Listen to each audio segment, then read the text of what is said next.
장손이 잘 돼야 집안이 사는 거야. 가시네는 시집이나 보내면 그만인 것을. 20년 동안 홀로 제사상 차리며 종처럼 살아온 제 억장이 와르르 무너져 내리는 순간이었습니다. 장손에게는 유학비로 2억을 쾌척하시면서 전교 1등하는 제 딸은 가시네는 시집이나 보내라며 10원 한 장 주는 것도 아까워하시는 시어머니. 저는 끓어오르는 분노를 삼키며 어머님의 눈을 똑바로 쳐다보고 말했습니다. 그래요?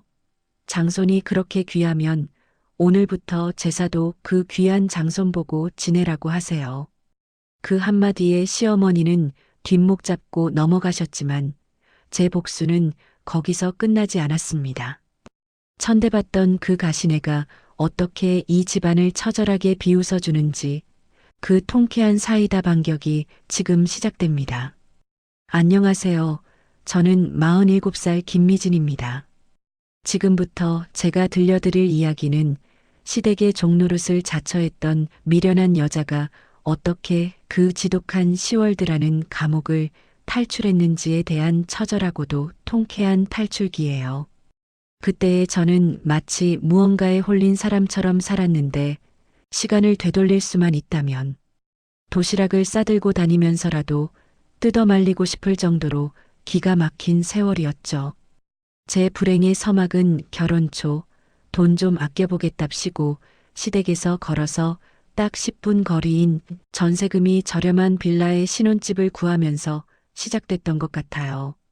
그때는 시댁이 가까우면 반찬도 얻어먹고 서로 돕고 살면 좋지 않겠냐는 순진에 빠진 생각을 했었는데 그 10분이라는 거리가 제 발목을 옥죄는 족쇄가 될 줄은 꿈에도 몰랐거든요.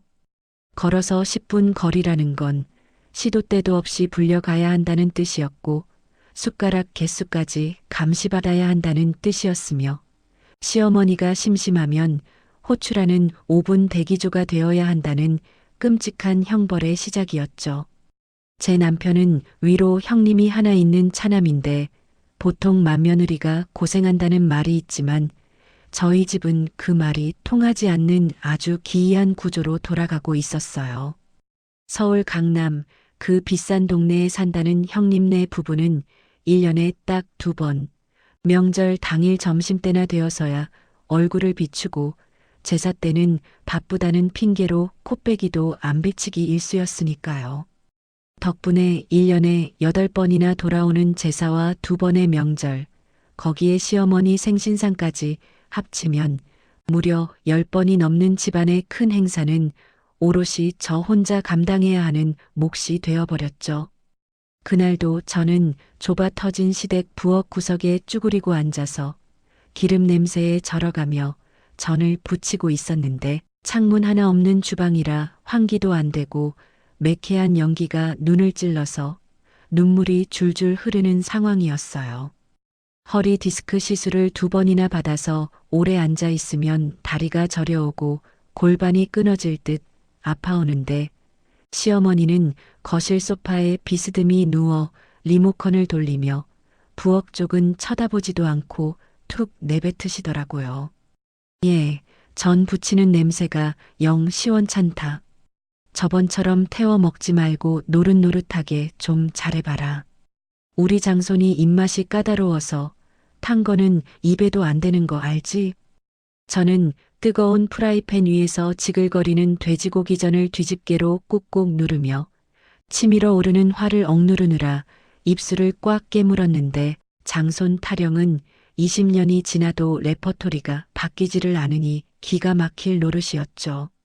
정작 그 귀한 장손놈은 코빼기도 안 보이고 엉뚱한 제가 이 고생을 하고 있다는 사실이 억울해서 미칠 지경이었는데 시어머니 눈에는 며느리의 고통 따위는 안중에도 없고 오로지 제사상에 올라갈 음식 퀄리티만 중요한 것 같았죠. 제가 아픈 허리를 두드리며 잠시 일어선 채로 스트레칭이라도 하려고 하면 어김없이 날카로운 지적이 날아와서 가슴에 비수처럼 꽂히곤 했거든요. 젊은 애가 벌써부터 아이고 소리를 입에 달고 살아서 쓰겠냐? 나 때는 애 없고 밭일하고 와서 제사상 다 차렸다. 요즘 것들은 참을성이 없어서 큰일이야. 제 나이가 40 중반이었는데 언제까지 젊은의 소리를 들으며 엄살 부리는 사람 취급을 받아야 하는지 모르겠지만 이 집안에서 저는 영원히 철없는 막내 며느리 취급을 벗어날 수 없나 보다 하고 체념하곤 했어요. 제가 땀을 뻘뻘 흘리며 꼬치전을 끼우고 있을 때 거실에 있던 남편이 슬그머니 부엌 입구로 다가와서 눈치를 살폈어요.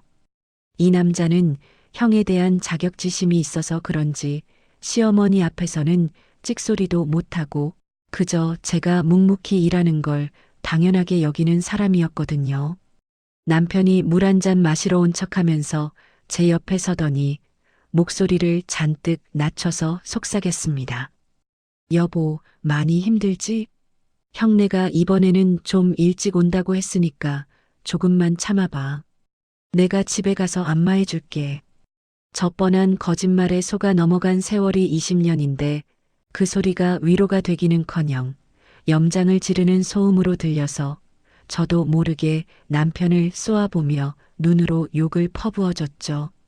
머쓱했는지 다시 거실로 도망가 버리는데 저런 남자를 믿고 평생을 살아온 제가 너무나 한심해서 동그랑땡 반죽을 괜히 더 세게 치대며 분풀이를 했어요. 그때 거실 전화기가 요란하게 울리더니 시어머니가 전화를 받으셨는데 수화기 너머로 들려오는 목소리가 형님인 게 분명하더라고요. 형님은 늘 그렇듯 교양 있는 척, 우아한 척 온갖 가식적인 목소리로 차가 막혀서 늦겠다는 뻔한 핑계를 대고 있었을 게 뻔했거든요.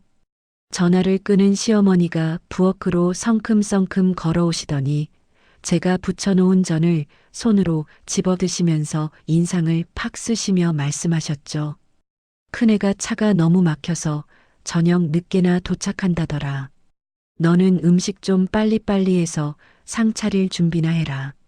우리 장손 배고프면 안 되니까 오면 바로 먹일 수 있게 갈비찜은 데워놓고 며느리가 하루 종일 기름 냄새 맡으며 고생하는 건 안쓰럽지 않고 늦게 오는 장손은 배고플까봐 걱정하는 시어머니의 이중적인 태도에 속에서 천불이 났지만 그때의 저는 바보처럼 묵묵히 고개를 끄덕일 수밖에 없었어요. 사실 형님네가 늦게 온다는 건 저에게는 더 많은 일거리가 생긴다는 뜻이고 뒷정리까지 제 독차지가 된다는 사형 선고나 다름없었으니까요. 그때 제 딸 수아가 방에서 나오더니 제 옆에 쭈그리고 앉아서 계란물을 무치는 걸 도와주려 했어요. 전교 1등을 놓치지 않는 똑똑한 아이지만 할머니 눈에는 그저 둘째 아들의 딸이라는 이유로 찬밥 신세를 면치 못하는 불쌍한 내 새끼를 보니까 가슴이 미어지더라고요. 고사리 같은 손으로 전을 부치겠다는 딸아이의 손을 잡아 끌어 방으로 들여보내며 책이나 더 보라고 등을 떠밀었는데 그 뒷모습을 보는 제 마음이 오죽했겠어요? 다시 부엌으로 돌아와 쌓여있는 설거지거리를 보는데 갑자기 눈앞이 핑 돌면서 현기증이 일어나는 것 같았죠. 20년 동안 이 짓을 하면서 제가 얻은 거라곤 굽은 허리와 쑤시는 손목, 그리고 화병밖에 없는데 도대체 저는 무엇을 위해서 이렇게 미련하게 버티고 있었던 걸까요? 시어머니는 거실에서 콧노래를 부르며 텔레비전을 보고 계시고 남편은 소파에 누워 코까지 골며 자고 있는데 저 혼자 이 전쟁터 같은 부엌에서 사투를 벌이고 있는 그 상황이 너무나도 비현실적으로 느껴지더라고요. 기름 냄새에 속이 울렁거려서 창문을 조금 열려고 손을 뻗었는데 녹슨 방충망 사이로 들어오는 찬바람이 뜨겁게 달아오른 제 얼굴을 식혀주는 게 그나마 유일한 위로가 되었습니다. 그래도 언젠가는 내 정성을 알아주시겠지. 언젠가는 고생했다며 따뜻한 말 한마디 건네주시겠지 하는 바보 같은 희망을 품고 저는 다시 프라이팬 위에 기름을 두르고 있었죠. 그때 그 화려한 승용차가 들어오는 소리가 들리면서 제 가슴은 쿵쾅거리고 또 얼마나 스트레스를 받을지 벌써부터 머리가 지끈거렸어요. 하지만 그날은 왠지 모르게 예전과는 다른 심장 밑바닥에서부터 뜨거운 무언가가 끓어오르는 기분이 들었는데 이게 단순히 명절 증후군 때문만은 아닌 것 같다는 불길하고도 묘한 예감이 들더라고요. 그리고 마침내 현관문 도어록이 열리는 소리와 함께 동서, 우리 왔어 하는 형님의 그 얄미운 목소리가 들려왔어요. 형님네 식구들이 들어오는 순간 좁은 거실에는 순식간에 값비싼 백화점 화장품 냄새가 진동을 하며 제 코끝에 배어있던 기름 쩐내를 밀어내기 시작했습니다. 형님은 마치 개선장군이라도 된 것처럼 화려한 털 코트를 휘날리며 들어왔는데 그 손에는 명절 선물이랍시고 달랑 싸디싼 샤인 머스켓 한 상자가 들려 있었죠. 저녁 내내 저를 쥐잡듯 잡던 시어머니는 형님과 장손을 보자마자 언제 그랬냐는 듯 입이 귀에 걸리시더니 아픈 허리를 부여잡고 일어나는 저를 투명 인간 취급하며 현관으로 버선발로 달려나가시더라고요. 형님은 제 눈은 쳐다보지도 않고 시어머니 품에 안기며 콧소리를 내는데 그 가식적인 목소리가 20년이 지나도 적응이 안 되고 소름이 돋아서 등골이 오싹했죠. 화려한 네일아트로 치장된 손톱을 들어 보이며 형님이 호들갑스럽게 외쳤어요. 어머님 차가 어찌나 막히던지 오는 내내 지훈이가 배고프다고 해서 혼났어요. 동서, 밥 다 됐지? 저는 부글거리는 속을 감추며 억지로 입꼬리를 올리고 인사를 건넸지만 형님은 제 인사를 받는 둥 마는 둥 하며 곧바로 소파 상석을 차지하고 앉아버리더라고요. 뒤이어 들어온 조카 지훈이는 대학생이 되더니 머리를 노랗게 물들이고 귀에는 피어싱까지 하고 있었는데 시어머니 눈에는 그게 무슨 왕세자의 금관이라도 되는 양 연신 쓰다듬으며 감탄을 금치 못하셨죠. 저는 부엌으로 돌아와 식은 국을 다시 데우고 갓 지은 밥을 푸면서 서둘러 상을 차리기 시작했는데 남편은 형님네가 오니까 그제야 슬그머니 일어나 아주버님 옆에 앉아 안부를 묻는 꼴이 참 얄밉더라고요. 온 가족이 둘러앉은 저녁 밥상은 그야말로 차별의 현장이자 서러움의 결정체였는데 시어머니는 제가 정성껏 만든 소갈비찜 접시를 아예 지훈이 앞으로 쭉 밀어주시며 저희는 손도 못대게 방어막을 치셨습니다. 김이 모락모락 나는 고기 반찬은 전부 장손과 형님 쪽으로 몰려있고 제 딸 수아와 제 앞에는 푹 익어버린 김치 쪼가리와 나물 접시만 덩그러니 놓여있는 그 밥상을 보면서 저는 밥알이 모래알처럼 느껴져서 목구멍으로 넘기기가 힘들었어요. 시어머니가 지훈이 밥그릇 위에 큼지막한 갈비 한 점을 올려주며 꿀 떨어지는 눈빛으로 말씀하셨죠.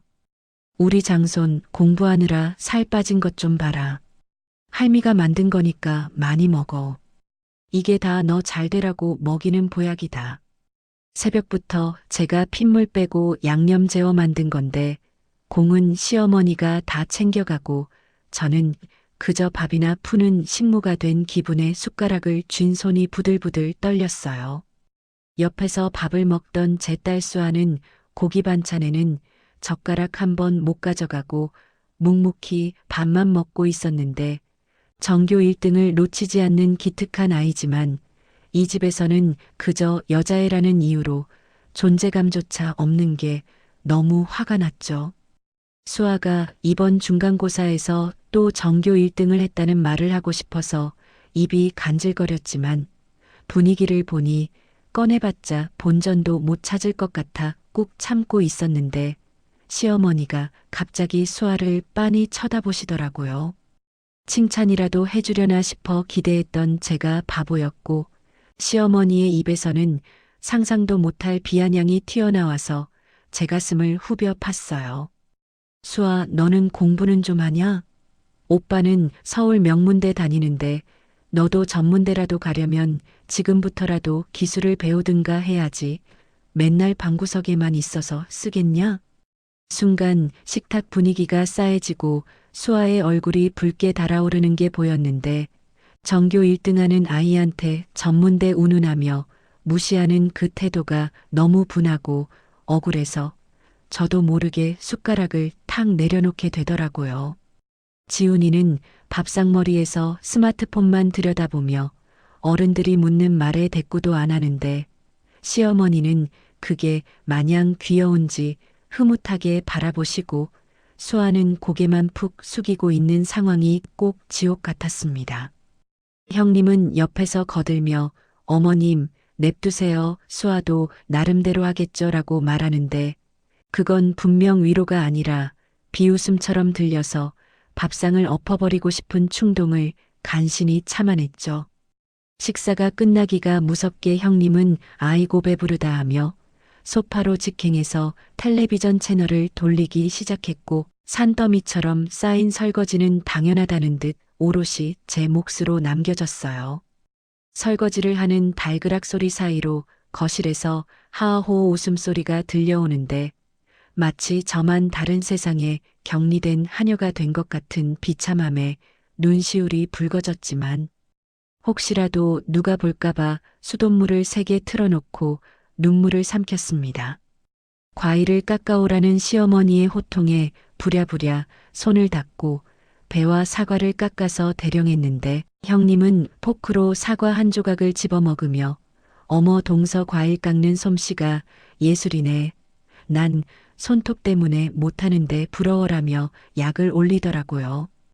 그 화려한 네일아트가 망가질까봐 손에 물 한 방울 안 묻히는 형님이나 그걸 당연하게 받아주는 시어머니나 꿀먹은 벙어리처럼 앉아있는 남편이나 다 한통속이라는 생각에 치가 떨렸어요. 그때 시어머니가 과일을 드시다가 문득 생각났다는 듯 저를 쳐다보며 말씀하시는데 그 말이 제 가슴에 대못을 박는 결정타가 되었죠. 참 다음 달 네 시아버지 제사 때는 문어 좀 큰 걸로 사라. 저번에 보니까 너무 작아서 볼품없더라. 조상님 섭섭해하신다. 저는 순간 머릿속이 하얘지면서 숨이 턱 막혀왔습니다. 요즘 물가가 얼마나 올랐는지 장을 안 보시는 시어머니는 전혀 모르고 하시는 소리였어요. 남편 월급은 쥐꼬리만 하고 수아 학원비 내기도 빠듯해서 생활비까지 아껴가며 생활하고 있는데 제사상에 올릴 문어 타령을 하시니 억장이 무너지는 것 같았죠. 제가 조심스럽게 어머님, 요즘 물가가 너무 올라서 생활비가 빠듯해요. 조금만 간소하게 하면 안 될까요? 라고 말을 꺼냈더니 시어머니의 표정이 순식간에 무섭게 변하더라고요. 돈 없다는 소리만 나오면 질색을 하시는 분인 줄은 알았지만 온 가족이 보는 앞에서 저를 그렇게 면박 주실 줄은 몰랐기에 얼굴이 화끈거려서 쥐구멍이라도 찾고 싶었죠. 시어머니가 바닥을 내리치며 버럭 소리를 지르셨어요. 돈 아까워서 시아버지 제사상 부실하게 차리냐? 네가 살림을 어떻게 하길래 돈 없다는 소리를 입에 달고 살아. 조상덕 볼 생각은 안 하고 쯧쯧. 정작 명절과 제사 비용은 20년째 저희가 전액 부담하고 있고 강남 산다는 형님네는 명절에나 올까 말까 그마저도 올 때마다 빈손이거나 싸구려 과일 한 상자가 전부인데 왜 이런 타박은 제가 다 들어야 하는지 도무지 이해할 수가 없었어요. 형님은 딴청을 피우며 스마트폰만 만지작거리고 있고 아주버님은 헛기침을 하며 시선을 피하는 꼴을 보니 이 집안 식구들은 정말 구제불능이라는 생각이 들었죠. 저는 더 이상 대꾸할 힘도 없어서 알겠습니다 하고 고개를 숙였지만 속에서는 시커먼 숫덩이가 타들어가다 못해 제가 되어 흩날리는 것 같은 참담함을 느꼈어요. 밤이 깊어 잠자리에 들 시간이 되었지만 억울하고 분해서 잠은 안 오고 옆에서 코를 골며 자는 남편을 발로 차버리고 싶은 충동을 억누르며 뜬 눈으로 밤을 지새웠습니다. 이 지긋지긋한 차별과 멸시 속에서 언제까지 버틸 수 있을지, 아니 버티는 게 과연 맞는 건지 끊임없이 되물으며 저는 차가운 방바닥에 누워 천장만 바라보고 있었죠. 그날 밤은 억울해서 잠 한숨 못 자고 뒤척이다가 새벽녘에야 겨우 눈을 붙였는데 눈 뜨자마자 또 산더미 같은 설거지와 아침상 차리기가 저를 기다리고 있었습니다. 온몸은 두들겨 맞은 듯 쑤시고 아픈데 남들은 명절 연휴라고 늦잠 자고 쉴 때 저는 아침부터 남은 음식 데우고 국 끓이느라 정신이 하나도 없었어요. 형님네 식구들은 해가 중천에 뜰 때까지 늘어지게 자다가 부스스한 얼굴로 나와서는 아이고 밥냄새 좋다며 숟가락만 얹는데 얄미워서 밥에다 소금이라도 왕창 뿌리고 싶은 심정이었죠. 아침 식사가 끝나고 남자들은 거실에서 텔레비전을 보고 형님은 시어머니와 수다를 떠는 동안 저는 부엌 싱크대 앞에서 홀로 거대한 설거지 탑과 씨름을 하고 있었죠. 물소리와 그릇 부딪히는 소리 때문에 거실 대화가 잘 안 들릴 법도 한데 그날따라 유독 시어머니와 형님의 소곤거리는 말소리가 제 귀에 선명하게 꽂히는 게 참 이상했어요. 마치 운명처럼, 아니 하늘이 저에게 제발 정신 좀 차려라 하고 신호를 보내는 것처럼 설거지물을 잠근 그 짧은 정적 속에서 충격적인 대화가 들려오더라고요. 형님이 평소보다 한 톤 더 높은 아부 섞인 목소리로 시어머니에게 은밀하게 속삭였어요. 어머님, 이번에 지훈이가 미국으로 유학을 가고 싶다는데 학비랑 체류비가 꽤 비싸서 걱정이에요. 애 기죽으면 안 되는데. 저는 젖은 고무장갑을 낀 채로 그 자리에 얼어붙어 숨죽이고 귀를 기울였는데 지훈이가 유학 간다는 소리도 처음 듣는 거라 놀랐지만 뒤이어 나온 시어머니의 대답은 제 심장을 멈추게 만들기에 충분했거든요. 시어머니는 평소 곧 죽을래도 돈 없다며 입버릇처럼 곡을 하시던 분이라 당연히 돈 없다고 딱 잘라 거절하실 줄 알았어요. 그런데 시어머니 목소리에는 일말의 망설임도 없었고 오히려 든든한 후원자라도 된 듯 당당하고 힘이 넘쳐서 제 귀를 의심할 수밖에 없었죠. 걱정 마라. 내가 적금 깬 거랑 시골 땅 판 돈 합쳐서 2억 보태줄게. 우리 장소는 큰 물에서 놀아야지. 2억이라는 단어가 제 귓가에 맴돌며 메아리치는데 순간 머릿속이 하얘지면서 손에 들고 있던 접시를 놓칠 뻔해서 황급히 싱크대 모서리를 움켜쥐고 중심을 잡아야 했어요. 지난달에 제가 생활비가 모자라고 수아 학원비가 급해서 염치불고하고 시어머니께 500만 원만 빌려달라고 사정했을 때 시어머니가 뭐라고 하셨는지 아직도 생생하게 기억나거든요. 내가 늙어서 무슨 돈이 있냐. 너희는 맨날 나만 뜯어먹으려고 하냐? 며 매몰차게 거절하시고는 문전박대하셨던 그분이 장손 유학비로는 2억을, 그것도 망설임 없이 쾌척하신다는 사실에 피가 거꾸로 솟는 것 같았죠. 저는 배신감에 온몸이 부들부들 떨려서 서 있을 힘조차 없었지만 혹시라도 들킬까봐 숨을 죽이고 계속해서 그들의 대화를 엿들을 수밖에 없었어요. 시어머니는 마치 위대한 결단이라도 내린 사람처럼 비장하게 덧붙이셨어요. 장손이 잘 돼야 집안이 사는 거야. 기둥 뿌리를 뽑아서라도 밀어줘야지. 내가 죽기 전에 우리 지훈이 성공하는 거 보는 게 소원이다.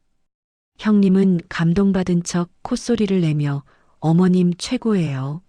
지훈이도 할머니 은혜 절대 안 잊을 거예요 라며 아양을 떠는데 그 가증스러운 고부의 모습에 구역질이 올라올 지경이었어요. 그동안 제사 비용 한 푼 안 보태면서 우린 형편이 어려워서 라고 징징대던 형님은 아들을 미국으로 유학을 보내려 준비 중이었고 심지어 시어머니는 2억을 보태준다니. 제가 그동안 얼마나 바보 천치처럼 속고 살았는지 뼈저리게 느껴졌습니다. 저는 그동안 시어머니가 정말 돈이 없어서 그러시는 줄 알고 제 용돈도 줄이고 먹을 거 안 먹어가며 시댁 살림 채워넣고 병원비까지 대드렸는데 그 모든 게 저 혼자만의 헛된 효심이었다는 걸 깨닫는 순간 허무함이 밀려왔죠. 그런데 시어머니의 입에서 나온 다음 말은 저를 단순히 허무하게 만드는 걸 넘어서 사리까지 느끼게 만들 정도로 잔인하고 충격적이었어요. 목소리를 한껏 낮추셨지만 부엌에 숨어 있는 제 귀에는 그 어떤 고함보다 더 크고 또렷하게 들려와서 가슴을 난도질했거든요. 시어머니가 주변을 살피듯 목소리를 죽이며 형님에게 당부하셨어요. 근데 이건 수아네한테는 절대 비밀로 해라. 걔들은 쪼잔해서 알면 난리 난다. 괜히 시끄러워지면 골치 아프니까 너랑 나만 아는 거야. 20년 동안 묵묵히 헌신한 저를 두고 쪼잔하다니요. 제가 500만 원 빌려달라고 했을 때 돈 없다고 거짓말하시던 그 뻔뻔한 얼굴과 뒤로는 장손에게 2억을 쥐어주며 비밀로 하라고 입단속시키는 그 이중적인 모습에 저는 인간에 대한 환멸까지 느꼈어요. 그 순간 수아가 작년에 태블릿 PC가 필요하다고 했는데 형편이 안 돼서 못 사줬던 기억이 주마등처럼 스쳐 지나가며 눈물이 핑 돌더라고요. 친구들은 다 가지고 있는데 자기만 없어도 불평 한마디 안 하고 낡은 노트에 필기하며 공부하던 내 딸 수아. 할머니가 용돈 10,000원 한 장 주시면 그걸로도 감사하다고 꾸벅 인사하던 착한 내 딸이 너무 불쌍해서 가슴이 미어지는 것 같았어요. 수아는 할머니한테 사탕 한 알도 제대로 못 얻어먹고 컸는데 형님네 아들은 할머니 돈으로 유학 가고 호강하며 산다는 이 기막힌 현실을 도대체 어떻게 받아들여야 할지 막막하기만 했거든요. 저는 끓어오르는 분노를 주체하지 못해 당장 거실로 뛰쳐나가 어떻게 이러실 수 있냐고 소리치고 싶었지만 그랬다가는 오히려 엿들었냐며 적반하장으로 나올 게 뻔해서 억지로 참아야만 했습니다. 떨리는 손으로 그릇을 헹구면서 흐르는 눈물과 콧물을 닦아내지도 못한 채 소리 죽여 울었는데 싱크대 물소리에 제 울음소리가 묻혀서 다행이라는 생각이 들 정도로 비참했죠. 설거지를 마치고 아무 일도 없었던 것처럼 과일 쟁반을 들고 거실로 나갔을 때 시어머니와 형님은 언제 그런 얘기를 했냐는 듯 시치미를 뚝 떼고 화기애애하게 웃고 계시더라고요. 형님은 저를 보며 동서, 설거지 다 했어? 과일 좀 줘봐라며 얄밉게 손을 내미는데 그 손가락을 확 꺾어버리고 싶은 충동을 느끼며 접시를 내려놓았어요. 시어머니는 저를 쳐다보지도 않고 지훈이 머리만 쓰다듬으며 우리 장손, 성공해서 꼭 할미 호강시켜줘라고 하시는데 그 모습이 너무 역겨워서 토끼가 올라오는 걸 간신히 참았습니다. 집으로 돌아오는 차 안에서 남편은 아무것도 모르고 이번 명절 무사히 넘겼네. 당신 수고했어라며 실없는 소리를 하는데 저는 대꾸할 가치도 없어서 창밖만 바라보며 이를 악물었어요. 밤이 되어 자려고 누웠지만 시어머니의 이역과 쪼잔해서 알면 난리 난다는 그 목소리가 귓가에서 떠나지 않아 심장이 터질 것만 같아서 이리저리 뒤척였죠. 옆에서 세상 모르고 자는 남편이 미치도록 원망스럽고 저를 바보 취급하며 기만해온 시댁 식구들에 대한 복수심이 불타올라 도저히 잠을 이룰 수가 없더라고요. 결국 저는 새벽녘에 벌떡 일어나 냉수 한 사발을 들이켜며 결심했어요. 더 이상 이렇게는 못 산다고, 이 지긋지긋한 호구짓을 끝내야겠다고, 그리고 내가 받은 고통과 모멸감을 반드시 되돌려주겠다고 다짐하며 주먹을 불끈 쥐었습니다. 뜬 눈으로 밤을 지새우고 맞이한 아침 공기는 유난히 차갑고 날카로워서 마치 제사를 베어내기라도 할 듯 서늘하게 느껴지더라고요. 출근 준비를 하는 둥 마는 둥 하다가 회사에 전화를 걸어 몸살 기운이 심해 반차를 쓴다고 둘러대는데 수화기를 쥔 손이 어찌나 덜덜 떨리던지 툭 치면 와르르 무너져 내릴 것만 같은 상태였어요. 남편은 제가 어디 아픈 줄로만 알고 약 사다 줄까? 하며 빈 껍데기 같은 위로를 건네는데 그 무심한 얼굴을 보니까 이 사람을 믿고 살아온 20년 세월이 허공에 흩어지는 먼지처럼 부질없게 느껴져서 대꾸조차 하기 싫었죠. 남편이 출근하자마자 저는 옷매무새를 다듬고 비장한 각오로 현관문을 나섰는데 엘리베이터 거울 속에 비친 제 얼굴은 푸석푸석하고 눈밑이 퀭한 게 영락없는 폐잔병 꼴이라서 헛웃음이 나왔습니다. 하지만 눈빛만큼은 그 어느 때보다 서늘하게 빛나고 있었고 뱃속 깊은 곳에서는 뜨거운 용암 덩어리가 울컥울컥 솟구쳐 오르는 게 느껴져서 운전대를 잡은 손에 힘이 들어갔어요. 시댁으로 향하는 차 안에서 저는 수만 가지 생각을 떠올렸는데 갓난쟁이 수아를 업고 시댁 제사 음식을 하러 가던 날의 기억부터 돈이 없어 쩔쩔매던 저를 벌레 보듯 쳐다보던 시어머니의 경멸 어린 시선까지 그 모든 모욕의 순간들이 파노라마처럼 스쳐 지나가며 제 심장을 난도질했습니다. 차창 밖으로 보이는 풍경은 무심하게도 평화롭고 햇살은 눈부시게 쏟아지는데 제 속은 시커멓게 타들어가서 숯덩이가 되어버린 것 같은 이 괴리감이 저를 더 미치게 만들었죠. 현관문 앞에 서서 초인종을 누르기 직전 심장이 터질 듯 쿵쾅거려서 잠시 숨을 골라야만 했는데 이건 두려움이라기보다는 곧 터질 폭탄을 안고 있는 사람의 긴장감 같은 거였죠. 딩동 하는 초인종 소리가 정막을 깨고 울려 퍼지자 안에서 시어머니의 느릿한 발걸음 소리가 들려오는데 그 발소리 하나하나가 제 가슴을 짓밟는 군화 발소리처럼 느껴져서 입술을 꽉 깨물었어요. 시어머니는 문을 열어주시며 떨떠름한 표정으로 저를 위아래로 훑어보시더니 반가움이라고는 눈을 씻고 찾아봐도 없는 목소리로 툭 내뱉으시더라고요. 네가 이 시간에 연락도 없이 웬일이냐? 회사 안 갔냐? 현관을 들어서는 순간 코를 찌르는 시댁 특유의 냄새와 거실 한 구석에 놓인 고급 안마의자가 눈에 들어오자마자 속이 뒤집히는 것 같았어요. 저 안마의자도 작년에 남편이 어머니 허리 아프시다는데 우리가 효도 한번 하자며 할부로 긁어준 건데 정작 돈 대준 며느리는 문전박대하고 돈 뜯어가는 장손한테는 2억을 퍼준다는 사실이 떠올라 피가 거꾸로 솟았습니다.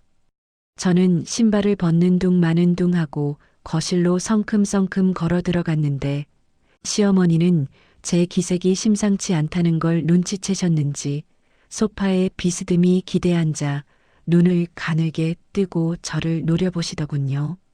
평소 같았으면 어머님 식사는 하셨어요?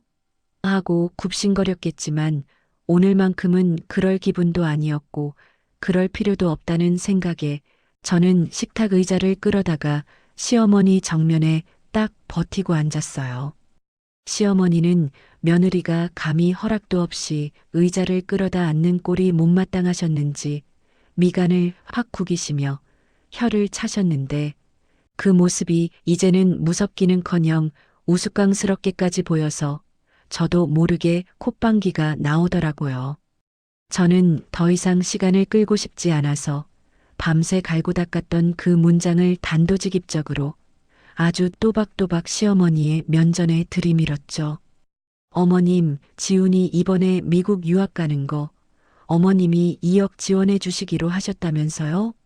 형님이랑 얘기하는 거 제가 다 들었어요. 제 말이 끝나기가 무섭게 시어머니의 동공이 지진이라도 난 것처럼 심하게 흔들리는 게 보였고 쥐고 있던 리모컨을 떨어뜨릴 뻔하시더니 급하게 헛기침을 하셨습니다. 당황해서 얼굴이 붉어지시더니 이내 본색을 드러내며 뻔뻔함으로 무장하시는데 역시 사람은 쉽게 변하지 않는다는 걸 다시 한번 뼈저리게 느꼈어요. 시어머니는 어떻게 알았냐고 묻는 대신 마치 며느리가 시어머니의 비밀 금고라도 훔쳐보다 들킨 도둑이라도 되는 양 눈을 부라리며 적반하장으로 나오시는데 기가 막혀서 말이 안 나올 지경이었죠. 시어머니가 탁자를 손바닥으로 내리치며 고래고래 소리를 지르시더라고요. 그래, 내 돈 내가 쓰는데 네가 무슨 상관이냐? 내가 훔친 돈으로 주냐? 내 주머니에서 내 손자한테 주는 건데 며느리 주제에 감히 시어머니 돈 쓰는 것까지 간섭하려고 들어? 며느리 주제에라는 그 말이 제 이성의 끈을 툭 하고 끊어놓으려고 했지만 저는 가까스로 심호흡을 하며 떨리는 목소리를 가라앉혔어요. 저는 억울함에 눈시울이 붉어지는 걸 꾹 참고 최대한 냉정한 목소리로 따져 물었어요. 어머님, 저한테는 500만 원도 없어서 못 빌려주신다면서요. 20년 동안 제사 모시고 어머님 병수발까지 다 든 건 저예요. 형님은 1년에 2번 명절에 와서 밥만 먹고 가는데 어떻게 이러실 수가 있어요? 제 말이 끝나기도 전에 시어머니는 콧방귀를 뀌며 너희가 하는 게 뭐 있다고 유세냐 하며 비아냥거리시는데 그 태도가 너무나 당당해서 제가 헛것을 보고 있나 싶을 정도였죠. 시어머니 논리에 따르면 장남내는 존재만으로도 집안의 기둥이고 든든한 버팀목이지만 차남내는 형을 받쳐주는 부속품에 불과하다는 거였죠.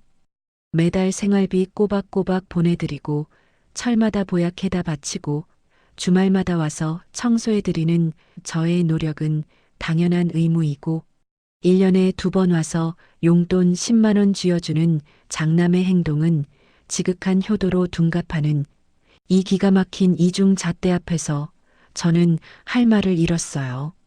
시어머니는 제가 꿀먹은 벙어리처럼 앉아 있으니 기세가 등등해져서는 마치 훈계하듯 거만한 표정으로 못을 박으시더라고요. 장손이 잘 돼야 집안이 사는 거야. 기둥 뿌리를 뽑아서라도 밀어줘야지. 너희는 쪼잔하게 굴지 말고 주제 파악이나 해라. 지훈이가 나중에 성공하면 너희도 다 덕볼 날이 있을 거다. 덕을 보기는커녕 빚이나 안 떠안으면 다행이겠다 싶었지만 저는 마지막으로 수아 이야기를 꺼내며 읍소라도 해보려고 했어요. 수아가 얼마나 공부를 잘하는지, 할머니 사랑을 얼마나 그리워하는지 최소한의 공평함이라도 보여주시면 안 되겠냐고 말이죠. 어머님, 수아도 어머님 손녀잖아요. 이번에 전교 1등 했어요. 2억은 아니더라도 수아 대학 등록금 보태주신다고 한마디만이라도 해주시면 안 돼요? 애가 얼마나 서운해하는지 아세요?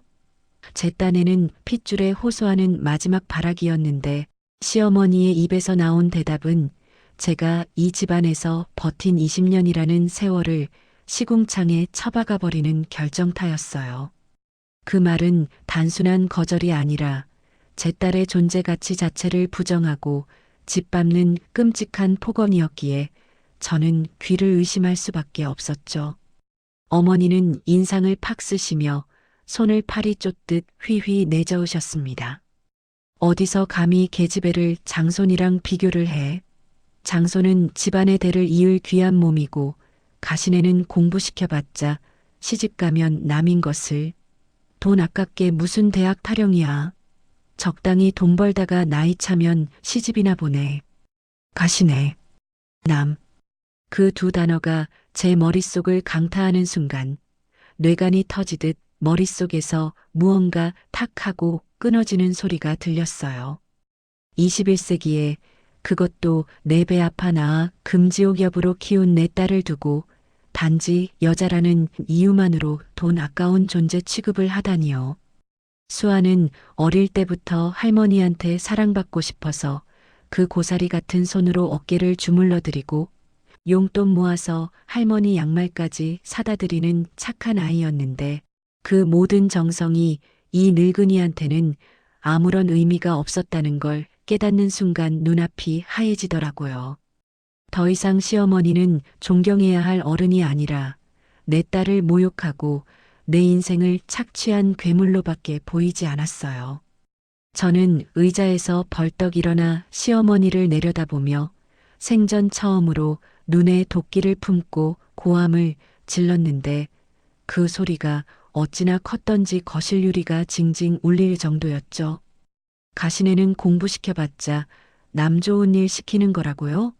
그럼 어머님은 남의 집 귀한 딸 데려다가 20년 동안 종처럼 부려먹으셨으면서 부끄럽지도 않으세요? 저도 우리 부모님한테는 귀한 딸이었어요. 제 고함에 놀란 시어머니는 눈이 휘둥그레져서 입을 떡 벌리셨지만 곧바로 이게 어디서 시어머니한테 눈을 부라려. 너 미쳤냐? 하며 삿대질을 하셨어요.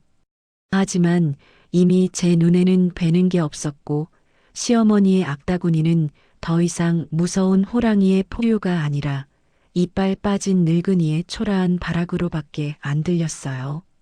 저는 그동안 가슴속에 꾹꾹 눌러 담아왔던 말들을 본물 터지듯 쏟아내기 시작했는데 한 번 터진 말문은 막을 수가 없어서 저 스스로도 놀랄 정도였죠.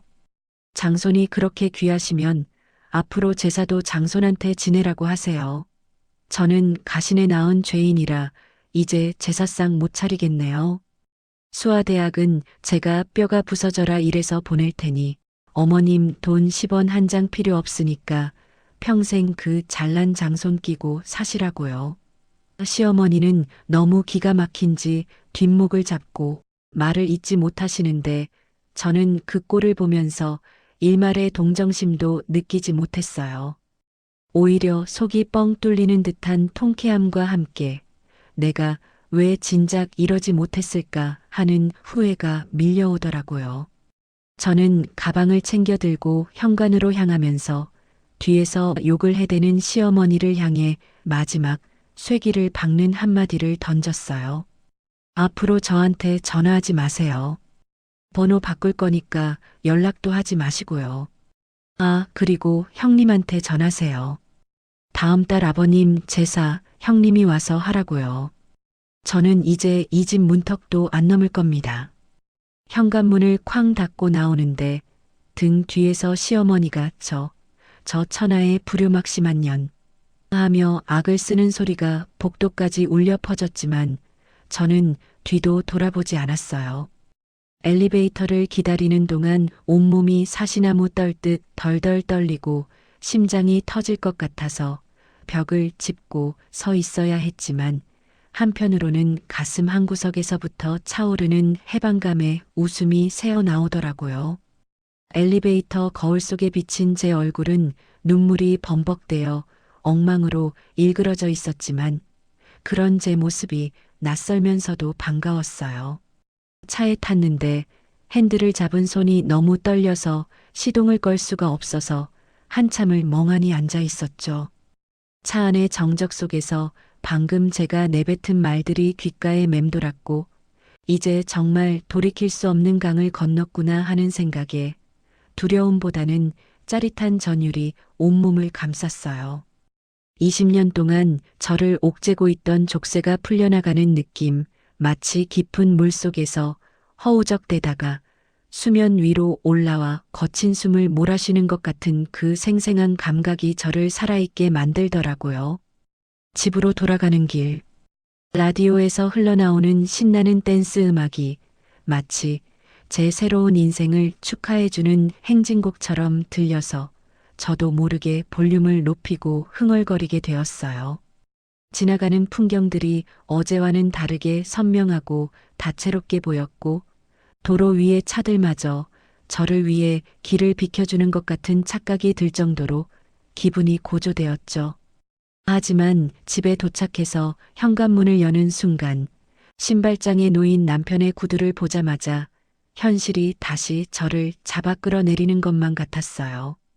회사에 있어야 할 남편이 왜 집에 있는지도 짜증났고 아무것도 모른 채 소파에 누워 텔레비전을 보며 낄낄거리고 있었는데 그 평화롭고 무책임한 모습이 저를 더 화나게 만들어서 견딜 수가 없었거든요. 남편은 제가 씩씩거리며 들어와 텔레비전을 꺼버리고 앞에 서자 영문을 모르겠다는 표정으로 눈만 깜빡거리는데 그 맹탕 같은 얼굴을 보니 시어머니한테 당한 것보다 더한 우라가 치밀어 오르더라고요. 바깥에서는 아내가 무슨 꼴을 당하고 왔는지, 제 속이 얼마나 문드러졌는지 짐작조차 못하고 그저 왜 그래? 배고파? 따위의 소리나 짓거리려 하길래 저는 숨 쉴 틈도 주지 않고 시어머니 댁에서 있었던 일을, 그 2억이라는 돈의 정체와 어머님의 폭언을 토씨 하나 안 틀리고 쏟아부었어요. 제가 침을 튀겨가며 어머님이 장손한테만 2억 주기로 한 거 당신 알고 있었어? 우리한테는 500만 원도 없다고 문전박대하시더니 뒤로는 형님네랑 짝짝꿍이 맞아서 우리를 바보 천치로 만들었다고 라며 소리치자 남편은 얼굴이 순식간에 사색이 되어 입을 다물지 못했습니다. 그래도 명색이 남편이니 같이 분노해주겠지. 당장 어머니한테 전화해서 따져주겠지. 기대했던 제가 얼마나 어리석었는지 깨닫는 데는 채 1분도 걸리지 않았어요. 남편은 잠시 당황하는가 싶더니 이내 그 특유의 우유부단한 표정으로 돌아와서는 제 어깨를 잡으려 하며 세상에서 제일 듣기 싫은 그놈의 이해 타령을 시작했거든요. 남편이 곤란한 표정으로 제 눈을 피하며 기어들어가는 목소리로 말했죠. 여보, 진정해. 엄마가 진짜로 우리를 무시해서 그랬겠어? 형네가 워낙 어렵다고 하니까 도와주신 거겠지. 우리가 조금만 더 이해하자. 이해라는 단어가 제 고막을 때리는 순간 저는 이 남자가 내 편이 아니라 저쪽 편, 아니, 저를 착취하는 그 거대한 시스템의 가장 으뜸가는 공범이라는 사실을 뼈저리게 확인했어요. 형네가 어렵다니요. 강남 아파트 살면서 외제차 굴리는 형네가 어렵고 20년 된 빌라에서 아등바등 사는 우리가 넉넉해서 이해를 해야 한다니 이게 말이나 되는 소린가요? 저는 남편의 손을 거칠게 뿌리치며 당신도 똑같아. 아니, 당신이 제일 나빠. 20년 동안 효도한답시고 내 등골 빼먹으면서 방관한 당신도 공범이야. 라고 악을 썼는데 그제야 남편은 사태의 심각성을 깨닫고 꿀먹은 벙어리가 되더라고요. 저는 그 자리에서 선언했죠. 이제부터 당신 집안일은 당신이 알아서 하라고. 나는 더 이상 며느리도 아니고 아내도 아니라고 그저 내 딸 수아의 엄마로만 살겠다고 못을 박아버렸어요. 그날 이후로 집안에는 살얼음판 같은 냉전이 시작되었는데 남편은 제 눈치를 보느라 집 안에서도 까치발을 들고 다니고 저는 남편을 투명인간 취급하며 말 한마디 섞지 않았습니다. 다가오는 시아버지 제사 날짜가 하루하루 가까워질수록 남편의 안색은 점점 흙빛으로 변해갔지만 저는 달력에 표시된 그 날짜를 보면서 오히려 전의를 불태우며 마음의 준비를 단단히 했어요. 제사 이틀 전 어김없이 시어머니에게서 전화가 걸려왔는데 발신자에 뜬 시어머니 네 글자를 보는 순간 예전 같으면 심장이 덜컥 내려앉았겠지만 이번에는 가소롭다는 생각마저 들더라고요. 전화를 받지 않고 무시해버리자 곧이어 문자가 날아왔는데 장 봐서 일찍 와라, 문어 큰 거 잊지 말고라는 그 뻔뻔한 내용에 헛웃음이 터져나와서 그대로 삭제 버튼을 눌러버렸죠. 남편은 옆에서 안절부절 못하며 엄마 전화 왜 안 받아? 그래도 전화는 받아야 하는 거 아니야?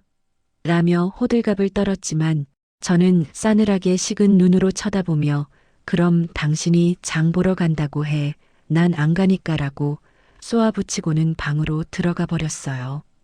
대망의 제사 당일 아침, 평소 같으면 새벽부터 일어나 장을 보고 음식을 준비하느라 전쟁을 치렀을 시간이지만 저는 늘어지게 늦잠을 자고 일어나 우아하게 커피를 내렸습니다. 남편은 거실을 서성거리며 제 눈치만 살피다가 제가 아무런 준비도 안 하고 있자 결국 참다 못해 다가와서 애원하듯 말을 걸더라고요. 여보, 진짜 안 갈 거야? 그래도 아버지 제사인데 오늘만 가고 다음에 얘기하면 안 될까? 오늘은 형도 온다는데 내 체면 좀 살려줘라. 체면이라니 20년 동안 아내를 식모 취급하게 놔둔 주제에 이제 와서 체면 타령을 하는 그 꼴이 너무 우스워서 커피를 뿜을 뻔했죠. 형이 온다면 더더욱 갈 이유가 없는 거 아닌가요? 이역받은 장손이랑 형님이 알아서 모시겠지. 빈털터리 차남 며느리가 가서 알짱거려봤자 조사님도 싫어하실 거라고 비꼬아주고 싶었어요. 저는 커피잔을 내려놓고 남편을 똑바로 쳐다보며 아주 차분하고 냉정하게 마지막 통보를 날렸어요. 당신 혼자가 가서 형이랑 어머니랑 오순도순 제사 지내고 밥도 얻어먹고 와. 나는 수아 데리고 나갈 거니까 찾지 마. 남편은 망치로 머리를 맞은 듯 멍한 표정으로 서 있었지만 저는 더 이상 그를 상대해 줄 시간이 아까워서 수아 방으로 들어가 수아야 오늘 엄마랑 데이트하자. 옷 입어라고 외쳤어요. 수아는 영문을 몰라 눈을 동그랗게 떴지만 엄마의 결연한 표정을 읽었는지 군말 없이 예쁜 옷으로 갈아입고 나오더라고요. 남편이 현관에서 신발도 못 신고 우물쭈물하는 꼴을 뒤로하고 저는 수아의 손을 잡고 보란 듯이 집을 나섰는데 그 발걸음이 어찌나 가볍던지 날아갈 것만 같았거든요. 엘리베이터를 타고 내려오면서 수아가 조심스럽게 엄마 할머니 댁 안 가? 아빠는?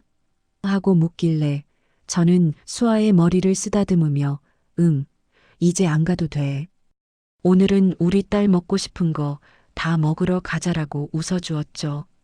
우리가 향한 곳은 시내에 있는 고급 호텔 뷔페였는데 평소 가격이 부담스러워 엄두도 못 냈던 곳이지만 오늘만큼은 돈 생각 안 하고 마음껏 즐기기로 작정했거든요.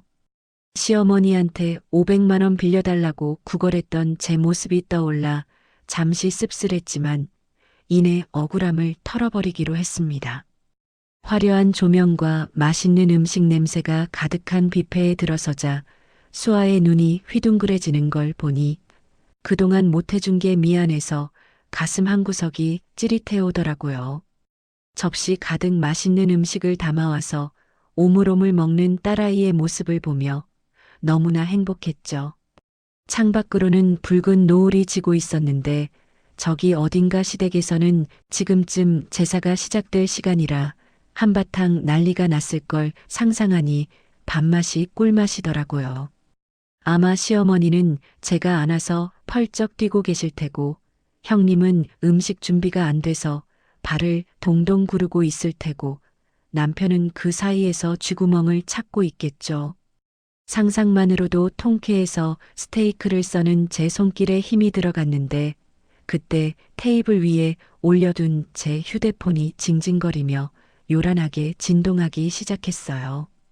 액정을 확인해 보니 예상대로 시어머니의 이름이 떠 있었고 뒤이어 부재중 전화 알림이 10통, 20통 쉴 새 없이 쌓여가기 시작하더라고요.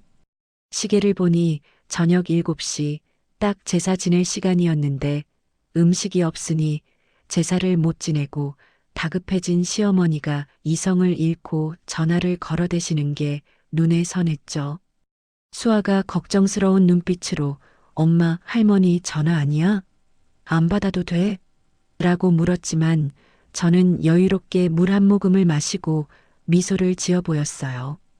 지금 전화를 받으면 저쪽에서 얼마나 길길이 날뛸지 뻔했지만 이번에는 피하지 않고 정면으로 맞서서 확실하게 끝을 맺어줘야겠다는 생각이 들었거든요. 지금까지의 저는 시어머니 전화가 오면 네, 어머님하고 굽신거리기 바빴지만 오늘의 저는 더 이상 그 옛날의 호구 며느리가 아니니까요. 저는 심호흡을 깊게 한번 하고 떨리는 손끝에 힘을 주어 통화 버튼을 눌렀는데 수화기를 귀에 대기도 전에 시어머니의 찢어지는 듯한 고함 소리가 고막을 뚫고 들어왔습니다. 아, 너 지금 어디냐? 제사 시간 다 됐는데 안 오고 뭐 하는 거야? 음식은 문어는 어디 있어? 주변이 조용한 걸 보니 온 식구가 다 모여서 제 전화만 기다리고 있었던 모양인데 그 다급하고 분노에 찬 목소리를 듣자 오히려 제 마음은 차분하게 가라앉았어요. 호텔 로비에 잔잔한 클래식 음악과 시어머니의 악다구니가 묘하게 대비되면서 지금 이 상황이 저에게는 현실이 아닌 한 편의 코미디 영화처럼 느껴지기 시작했습니다. 저는 수아에게 잠깐만 하는 손짓을 보내고 자리에서 일어나 조용한 복도 쪽으로 걸음을 옮겼는데 또각또각 울리는 제 구두 굽소리가 마치 전쟁터로 나가는 장군의 발걸음처럼 비장하게 들렸죠. 이제 드디어 때가 왔구나. 20년 묵은 채증을 한 방에 날려버린 기회가 왔구나 하는 생각에 입꼬리가 저절로 올라가더라고요. 전화기 너머에서는 빨리 말 안 해. 너 미쳤어. 하며 계속 소리를 지르고 계셨지만 저는 그 소음을 잠재울 준비된 한마디를 장전하고 입을 열었어요. 어머님, 제가 며칠 전에 댁에 찾아가서 분명히 말씀드렸잖아요. 저 제사 안 간다고요. 제 말 농담으로 들으셨어요? 제 말이 끝나자마자 수화기 너머에는 잠시 정적이 흘렀는데 아마 너무 놀라서 할 말을 잃으신 것 같았어요. 그러다 곧이어 이게 미쳐도 단단히 미쳤구나. 네가 며느리로서 도리를 다해야지 어디서 망발이냐. 당장 와서 무릎 꿇고 빌어라. 하며 길길이 날뛰시는데 그 목소리가 어찌나 떨리던지 혈압이 오르신 게 분명해 보였죠. 저는 도리라는 단어에 코웃음을 치며 그동안 가슴속에 품고 있던 비장의 무기를 꺼내 들었어요. 밤새 머릿속으로 수없이 시뮬레이션했던 그 논리, 시어머니가 절대 반박할 수 없는 그 팩트를 이제 날려버릴 차례였으니까요. 저는 또박또박 한 글자 한 글자 힘주어 말했어요. 어머님, 장손이 잘 돼야 집안이 산다면서요? 2억이나 받아서 유학 간 장손이 그렇게 귀하면 조상님 덕도 장손이 받아야죠. 제가 지내면 부정 타서 안 돼요. 제 말에 시어머니는 그게 무슨 말버릇이냐 하며 버벅거리셨지만 저는 틈을 주지 않고 계속 몰아붙였어요. 어머님이 그러셨잖아요. 차남은 형 받쳐주는 부속품이라고. 그럼 제사도 혜택받은 장손이랑 형님이 지내야 맞는 거 아니에요? 왜 돈은 장손한테 퍼주고 제사는 돈 한 푼 못 받은 차남 며느리가 지내야 하는데요? 제 말에 시어머니는 말문이 막히셨는지 숨 넘어가는 소리만 내셨는데 옆에서 형님이 어머님 진정하세요 하며 부채질하는 소리까지 생생하게 들려오더라고요. 저는 그 소리에 더 자극을 받아서 형님 들으라는 듯이 목소리를 한 톤 더 높였죠. 형님도 거기 계시죠? 형님, 아들 유학비로 2억 받으셨다면서요. 축하드려요. 그럼 그 돈값은 하셔야죠. 오늘부터 제사상은 형님이 차리세요. 저는 손 뗄 겁니다. 그러자 수화기 너머에서 형님의 당황한 목소리가 들려왔는데 평소에 그 우아한 척하던 목소리는 온데간데 없고 쇳소리가 섞인 비명에 가까운 소리였어요. 동서, 이게 무슨 짓이야? 나 음식할 줄 모르는 거 알잖아. 지금 와서 이러면 어떡해. 음식할 줄 모르는 게 자랑인가요? 저는 코웃음을 치며 모르면 배우세요. 2억이면 요리학원을 차려도 남겠네요. 정 못하겠으면 그 돈으로 출장 뷔페 부르시던가요라고 쏘아붙였는데 속이 뻥 뚫리는 기분이었죠. 옆에서 듣고 있던 아주버님도 사태가 심각하다고 느꼈는지 재수 씨, 그래도 오늘은 와야지. 동생 체면 봐서라도 하며 끼어들려 했지만 저는 가차없이 말을 잘랐어요. 아주버님, 체면은 2억 받은 장손이 챙겨야죠. 저희 남편한테 제사 지내라고 하지 마세요. 걔도 형 받쳐주는 부속품 신세라 제사 지낼 자격도 없어요. 제 말이 끝나자 수화기 너머는 그야말로 아수라장이 되었는데 시어머니는 아이고, 아이고 하며 곡을 하시고, 아주버님은 남편한테 소리 지르고, 형님은 어떡하냐며 발을 동동 구르는 소리가 뒤섞여서 난리도 아니었습니다. 저는 이 혼란스러운 상황을 즐기며 마지막으로 결정적인 한 방을 날리기 위해 숨을 골랐어요. 이건 저뿐만 아니라 제 딸 수아를 위한 복수이기도 했기에 제 목소리에는 그 어느 때보다 힘이 실려 있었죠. 가신에 낳은 죄인이 어떻게 시댁 문턱을 밟고 시어머니를 뵐 수가 있겠어요. 저는 제 잘난 딸내미가 더 이상 상처받는 거 못 봐요. 앞으로 저희는 볼 일 없을 겁니다. 제가 할 말을 다 하고 전화를 끊으려는데 수화기 너머에서 야, 김미진 하고 악을 쓰는 시어머니의 목소리가 들렸지만 저는 가차없이 종료 버튼을 눌러버렸어요. 전화를 끊고 나니 손바닥에 땀이 흥건했지만 가슴속은 마치 태풍이 지나간 뒤의 맑은 하늘처럼 개운하고 상쾌했죠. 창가 유리에 비친 제 모습은 여전히 떨고 있었지만 입가에는 저도 모르게 승리의 미소가 번져 있었어요. 20년 동안 저를 억눌러 왔던 거대한 바위 덩어리를 마침내 밀어내고 제 자신의 목소리를 되찾은 그 순간의 희열은 말로 다 표현할 수 없을 정도였죠. 저는 다시 뷔페 테이블로 돌아가며 남편에게 문자를 보냈는데 그 내용은 아주 짧고 간결했어요. 엄마 옆에서 효자 노릇하면서 자라. 전송 버튼을 누르고 자리에 앉자. 수아가 걱정스러운 눈빛으로 엄마 괜찮아? 할머니 많이 화나셨어? 하고 묻더라고요. 저는 수아의 손을 꼭 잡으며 환하게 웃어주었어요. 엄마 괜찮아. 아니, 아주 좋아. 이제 우리 수아 눈치 안 보고 살게 해줄게. 그날 저녁 우리는 배가 터지도록 맛있는 음식을 먹으며 20년 만의 자유를 만끽했는데 그 시간은 제 인생에서 가장 달콤하고 행복한 시간이었어요.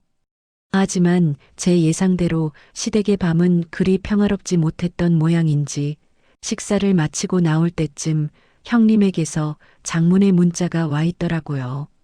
내용을 확인해 보니 동서, 어머님 쓰러지셨어. 뒷목 잡고 넘어가셔서 지금 응급실 가는 길이야. 빨리 와. 라는 다급한 내용이었는데 그걸 보고도 제 마음은 차가운 얼음장처럼 미동도 하지 않았어요. 예전 같으면 놀라서 튀어갔겠지만 뒷목 잡고 쓰러지는 쇼는 시어머니가 분리할 때마다 써먹는 18번 레퍼토리라는 걸 너무나 잘 알고 있었거든요. 저는 코웃음을 치며 답장도 보내지 않고 휴대폰을 가방 깊숙이 넣어버렸는데 이제 더 이상 그들의 연극에 놀아나지 않겠다는 단호한 의지의 표현이었죠. 호텔을 나와 집으로 돌아오는 길, 밤 공기는 유난히 시원했고 도시의 불빛들은 저를 응원하듯 반짝이고 있었어요. 집에 도착해서 씻고 나오니 남편이 현관문을 쾅쾅 두드리는 소리가 들려왔는데 도어록 비밀번호도 바꿔버린 탓에 들어오지도 못하고 서 있었죠. 여보, 문 열어줘. 나야. 하고 애원하는 남편의 목소리가 들렸지만 저는 텔레비전 볼륨을 높이고 소파에 편안하게 누워버렸어요. 오늘은 이 승리의 기분을 방해받고 싶지 않았고 남편에게도 뼈저린 교훈을 줄 필요가 있었으니까요. 밖에서 웅성거리는 소리를 들어보니 옆집 사람들이 나와서 쳐다보는 것 같았지만 창피한 건 남편 몫이지 제 몫이 아니라는 생각에 오히려 웃음이 나오더라고요. 그날 밤 저는 20년 만에 처음으로 다리를 쭉 뻗고 아주 깊은 잠에 들 수 있었는데 꿈속에서도 시어머니가 쩔쩔매는 모습이 나와서 자면서도 웃었던 것 같아요. 다음 날 아침 눈을 뜨자마자 느껴지는 상쾌함은 지난 20년 동안 단 한 번도 느껴보지 못한 종류의 것이었어요. 남편은 어젯밤 현관 밖에서 한참을 서성이다가 딸아이가 문을 열어줬는지 거실 소파에서 까치집 지은 머리를 하고 퀭한 눈으로 저를 쳐다보더라고요. 제가 잘 잤어? 하고 생긋 웃어주자 남편은 귀신이라도 본 듯 흠칫 놀라며 어젯밤 시댁에서 있었던 지옥 같았던 참상을 털어놓기 시작했는데 그 이야기를 듣는 제 입꼬리는 자꾸만 귀에 걸리는 걸 막을 수가 없었죠. 남편의 증언에 따르면 제가 전화를 끊고 난 직후 시댁 거실은 그야말로 폭탄 맞은 전쟁터 그 자체였다고 하더라고요. 시어머니는 전화기가 부서져라 바닥에 내동댕이 치고는 아이고, 아이고, 내가 호랑이 새끼를 키웠네. 하며 대성통곡을 시작하셨고 그 바람에 안마의자 위에 있던 화분까지 깨지면서 난장판이 되었다고 해요. 형님은 그 와중에도 음식할 생각은 안 하고 어머님 혈압, 혈압 하며 시어머니 챙기는 척 연기만 하고 있었는데 시간이 7시를 넘어가자 배고픈 조카 지훈이가 아, 배고파. 제사 언제 지내? 하며 짜증을 내기 시작했다는 거예요. 그제야 발등에 불이 떨어진 시어머니가 형님에게 야, 큰애야. 냉장고에 있는 거라도 꺼내서 대충 상 차려라 하고 지시를 내렸는데 여기서부터 진짜 코미디가 시작되었다고 했죠. 평생 시댁 와서 물 한 방울 안 묻혀본 우리 형님, 냉장고를 열어보니 있는 거라곤 김치랑 밑반찬 몇 개뿐이고 제사상에 올릴 만한 건 아무것도 없어서 멘붕에 빠졌다고 해요. 결국 아주버님이 참다 못해 편의점으로 뛰어가서 소주와 편의점 족발을 사들고 왔는데 조상님이 보셨으면 기가 차서 벌떡 일어나셨을 광경이었을 거예요. 제사상에 소주와 족발을 올리는데 시어머니가 그걸 보고 이게 무슨 꼴이냐며 또다시 뒷목을 잡고 쓰러지셨다니 정말 코믹 영화가 따로 없었죠. 남편이 한숨을 푹 쉬며 말하더라고요. 형수가 밥하다가 밥솥 물도 못 맞춰서 밥이 죽이 됐어. 아버지가 제사상 받고 노하셔서 꿈에 나타날까봐 무섭더라. 형은 나보고 왜 미진이 안 데려왔냐고 화내는데 내가 할 말이 있어야지. 그 말을 듣는데 어찌나 고소하던지 20년 동안 제가 차려준 밥상 받으며 왕비처럼 굴던 형님이 죽밥을 짓고 편의점 족발을 뜯으며 쩔쩔매는 꼴을 상상하니 10년 묵은 채증이 싹 내려가는 기분이었어요. 형님은 그 난리통에 설거지라도 해야 했는데 그 와중에 그릇을 몇 개나 깨먹었고 결국엔 그 비싼 네일아트가 다 벗겨져서 울상이었다고 하네요. 시어머니는 몸져 누워서 미진이 그년 오라고 해라. 내 눈에 흙이 들어가기 전에는 용서 못한다며 악담을 퍼부으셨지만 정작 죽이라도 끓여올 사람이 없으니 굶주린 배를 움켜쥐고 밤새 끙끙 앓으셨다는 후문이었죠. 남편은 그 아수라장 속에서 눈치만 보다가 나 내일 출근해야 해라는 핑계를 대고 도망치듯 빠져나왔다는데 그 비겁함마저도 귀여워 보일 정도로 기분이 좋았습니다. 저는 남편에게 보란 듯이 콧노래를 부르며 아침 식탁을 차려주었는데 평소 같으면 7첩 반상이었겠지만 오늘은 토스트 한 조각과 커피 한 잔이 전부였어요. 남편이 밥 없어? 하고 눈치를 살피길래 저는 아주 상냥하게 웃으며 대답해줬죠. 빠, 토스트면 감지덕지인 줄 알아. 쫓겨나기 싫으면 조용히 해. 남편은 아무 말도 못하고 묵묵히 토스트를 씹어 삼키는데 그 모습이 왠지 짠하면서도 통쾌해서 웃음을 참느라 혼났어요. 출근하고 나서 사무실에 앉아 있는데 점심때쯤 되니 모르는 번호로 문자가 하나 오더라고요. 내용을 보니 어머님 병원 입원하셨다. 뇌졸중 초기 증상이래. 동서 때문에 쓰러지셨으니 와서 간병해라는 형님의 문자였는데 번호를 바꿔버려서 제 번호를 모를 텐데 남편한테 물어봐서 보낸 게 분명했죠. 뇌졸중 초기라는 말에 순간 가슴이 철렁할 뻔했지만 지난밤 남편의 증언을 떠올려 보니 이건 100% 꾀병이라는 확신이 들어서 코웃음만 나왔어요. 저는 답장을 보낼까 말까 고민하다가 형님에게도 확실하게 선을 그어줘야겠다는 생각에 아주 정중하고도 뼈있는 답장을 보냈어요. 형님 많이 놀라셨겠어요. 근데 장손 어미가 곁에 계시는데 제가 감히 어떻게 나서나요? 이역받은 효자 아들이랑 며느리가 지극정성으로 간호하면 금방 털고 일어나실 거예요. 저는 남이라서 빠지겠습니다. 전송 버튼을 누르고 바로 그 번호를 차단해 버렸는데 형님이 그 문자를 보고 길길이 날뛰었을 모습을 상상하니 오후 업무가 하나도 힘들지 않더라고요. 퇴근길에 수아랑 통화를 했는데 수아가 엄마 할머니가 나한테 카톡 보냈어라고 하길래 깜짝 놀라 내용을 물어봤어요. 시어머니가 수아한테 네 엄마가 미쳐서 할미를 죽이려고 한다. 네가 엄마 좀 말려라 이런 식으로 이간질을 시도하셨다는데 우리 똑똑한 수아의 답장이 정말 걸작이었죠. 수아는 할머니, 저희 엄마 안 미쳤어요. 그리고 저 공부해야 해서 바빠요. 지훈 오빠한테 연락하세요라고 딱 잘라 말하고 차단했다는 거예요. 그 이야기를 듣는데 어찌나 기특하고 든든하던지 내가 딸 하나는 정말 잘 키웠구나 하는 생각에 가슴이 벅차오르더라고요. 며칠 뒤 남편을 통해 들은 소식은 더 가관이었는데 형님이 시어머니 병수발을 들다가 결국 폭발해서 병원을 뛰쳐나갔다는 거였어요. 시어머니는 병원 침대에 누워서도 물 떠와라, 다리 주물러라, 사과 깎아라 하며 형님을 종처럼 부려먹으려 했고 평생 대접만 받고 살아온 형님이 그걸 견딜 리가 없었겠죠. 형님이 어머님, 저도 손목 아파서 못해요. 간병인 쓰세요.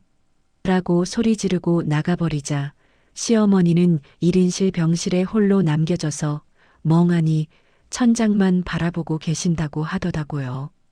간병인을 쓰자니 돈이 아깝고 며느리들을 부려먹자니 다들 도망가 버린 상황에서 시어머니는 뒤늦게 제 빈자리를 뼈저리게 느끼고 계실 게 분명했죠. 저번에 입원하셨을 때는 24시간 옆에 붙어서 대소변 다 받아내고 죽까지 끓여다 바쳤는데 그때는 그게 당연한 줄 아시더니 이제 와서야 그게 얼마나 힘든 일인지 며느리의 헌신이 얼마나 귀한 것인지 깨닫고 계실까요? 아마 아닐 거예요. 그분은 평생 자기가 피해자라고 생각하며 사실 뿐이니 저를 원망하고 계실지언정 반성 따위는 하지 않으시겠죠.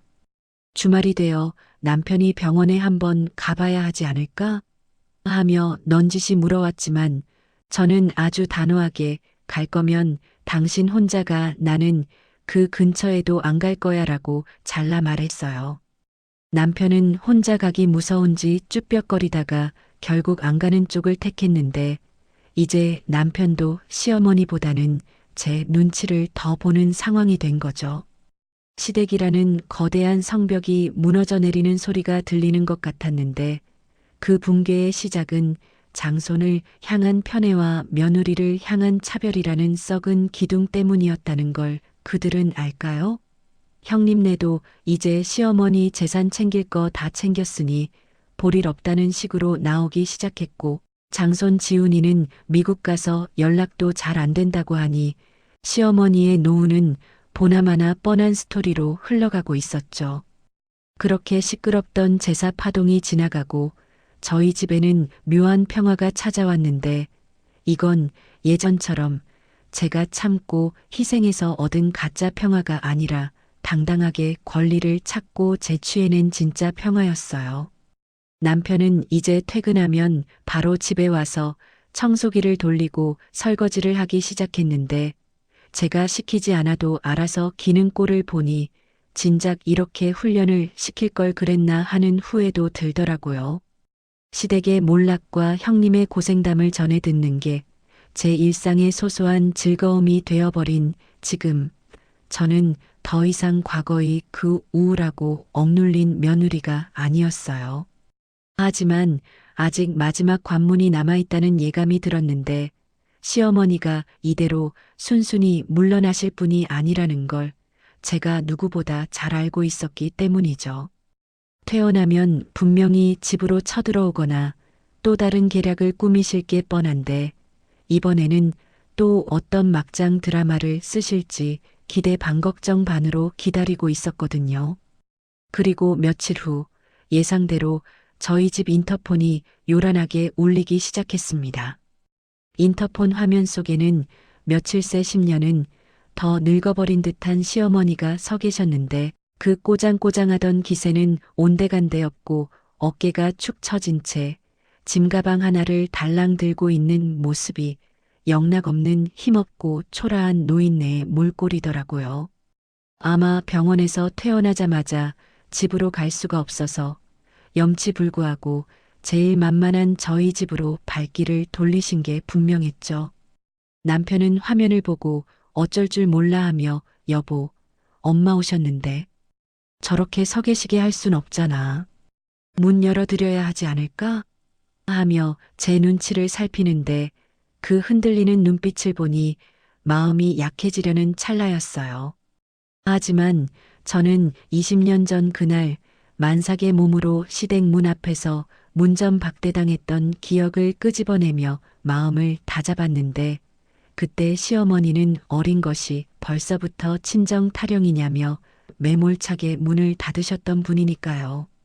지금 제가 문을 열어준다면 그건 용서가 아니라 또 다른 호구의 시작이라는 걸 너무나 잘 알고 있었기에 저는 남편을 거칠게 밀치고 인터폰 수화기를 들었습니다. 화면 속 시어머니와 눈이 마주치는 순간 묘한 전율이 등줄기를 타고 흐르더라고요. 누구세요? 제 목소리에 시어머니는 흠칫 놀라시더니 기어들어가는 목소리로 애미다. 문 좀 열어다오. 갈 데가 없어서 왔다. 내 형님은 연락도 안 받고 내가 갈 곳이 여기밖에 없구나라며 동정심을 유발하는 작전을 쓰시더군요. 갈 데가 없다니요. 본인 집도 있으시고 2억이나 퍼준 평소 그렇게 자랑하시던 강남 며느리 집도 있는데 왜 하필이면 가시네 키우는 이 좁고 누추한 빌라로 오셨을까요? 저는 아주 차분하게 하지만 한치의 틈도 주지 않고 대답했어요. 어머님, 번지수 잘못 찾으셨어요. 장손네 집으로 가세요. 거기가 훨씬 넓고 좋잖아요. 저희 집은 좁아서 어머님 모실 자리가 없네요. 그리고 저번에 말씀드렸죠? 저 찾지 마시라고요. 시어머니는 당황하셨는지 야 그래도 내가 네 시엄이다. 어떻게 문전박대를 하냐. 내가 잘못했다. 문 좀 열어봐라. 내가 죽을 죄를 지었다 하며 울먹이시는데 그 사과라는 게 진심이 아니라 궁지에 몰려서 나온 비겁한 변명으로밖에 안 들려서 더 화가 나더라고요. 잘못했다는 말 한마디로 20년 세월을 퉁치시려는 심보가 괘씸해서 저는 인터폰 너머로 마지막 쐐기를 박았어요. 사과요? 20년 세월 돈으로 보상하실 거 아니면 사과 필요 없습니다. 그리고 어머님이 그러셨잖아요. 차남은 아무것도 아니라고. 아무것도 아닌 집에 왜 오세요? 든든한 장남한테 가서 효도 받으세요. 저희는 어머님 안 계신 셈 치고 살 겁니다. 저는 수화기를 쾅 내려놓고 인터폰 전원까지 꺼버렸는데 밖에서 미진아, 문 좀 열어다오 하고 애원하는 소리가 들렸지만 저는 블라인드까지 쳐버리고 소파에 앉아 텔레비전 볼륨을 높였어요. 남편은 안절부절 못하며 그래도 엄마인데 밖에서 저러시다 쓰러지시면 어떻게 하며 울상을 지었지만 그러면 당신도 같이 나가서 살면 되겠네. 모시면서 효도하고 살아. 대신 이혼 도장 찍고 나가. 나 지금 진지해라고 서슬 퍼렇게 으름장을 놓으니 그제야 입을 다물고 방으로 들어가 버리더라고요. 한참 뒤에 밖이 조용해져서 베란다 창문으로 살짝 내다보니 시어머니는 온데간데 없고 썰렁한 복도만 남아 있었는데 나중에 경비실을 통해 들어보니 결국 택시를 타고 돌아가셨다고 하더군요. 그 쓸쓸하고 처량한 뒷모습을 직접 보지는 못했지만 상상만으로도 인생무상이라는 말이 절로 떠오르는 순간이었고 제 가슴 속에 남아있던 마지막 미련조차 깨끗하게 씻겨 내려가는 기분이었어요. 그날 이후로 저희 집은 정말 평온 그 자체였어요. 주말마다 시댁 호출에 시달리던 지옥 같은 스케줄이 사라지니 세상이 이렇게 아름다운 줄 미처 몰랐습니다. 저는 남편이랑 등산도 다니고 평소 배우고 싶었던 꽃꽂이 강좌도 등록해서 다니기 시작했는데 꽃을 만지는 제 손끝에서 더 이상 쩐내가 나지 않고 향기가 난다는 사실이 너무나 감격스러워서 눈물이 날 뻔했어요. 수아는 엄마가 밝아진 모습을 보고 엄마 요즘 얼굴 폈네? 이혼 안 하길 잘했다. 아빠도 요즘 좀 사람 같아졌어 하며 농담을 던지는데 그 말이 어찌나 귀엽고 웃겼는지 몰라요. 남편도 처음에는 시어머니 눈치를 보느라 전전긍긍하더니 시간이 지날수록 맛이 들렸는지 이제는 주말만 되면 여보, 우리 어디 놀러 갈까?